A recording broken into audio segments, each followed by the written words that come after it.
Perfect accuracy भरपूर असते. Okay. म्हणजे तुम्हाला हार्डली 1-2 mm च्या ॲक्युरेसीने ते काम होतं.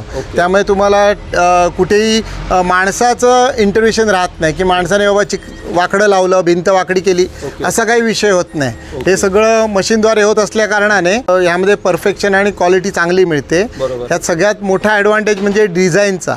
आता आम्ही इथे हा जरी स्क्वेअर टाईप केला असला, कारण छोटा बंगला आम्ही सुरुवातीला बनवला आहे, तर छोट्या बंगल्यामध्ये तुम्ही राऊंड शेप किंवा असे घेऊ नाही शकत, कारण मग तुम्हाला कार्पेट एरिया तेवढा यूज करायला तेवढंसं हे होणार नाही आहे. पण जर मोठा एरिया असेल, एक 800 स्क्वेअर फीट, 1000 स्क्वेअर फीट, तर तुम्ही तिथे वेगवेगळ्या शेपचे बंगले बनवू शकता.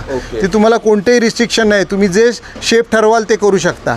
तुम्ही तुमच्या व्हिडिओमध्ये दाखवलंच असेल, तिकडे कसं वाकडं डिझाईन केलं आहे, टेक्स्चर केलं आहे वेगवेगळं, तर अशा प्रकारची टेक्स्चर्स वगैरे तुम्ही घेऊ शकता. तुम्हाला भरपूर म्हणजे तुम्हाला पाहिजे तर राईट अँगल पण घेता येतो.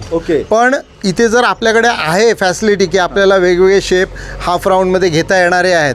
घरात आपण वावरत असताना बऱ्याच वेळा आपल्याला कधी कॉर्नर लागण्याचा किंवा ह्याची शक्यता असते, तर त्या ठिकाणी तुम्ही इथे राऊंड शेप वगैरे घेऊ शकता. म्हणजे तुम्हाला डिझायनिंगला भरपूर स्कोप आहे. शेपमध्ये तुम्ही वेगवेगळ्या शेपचे बंगले करू शकता. हा त्यातला ॲडव्हान्टेज आहे.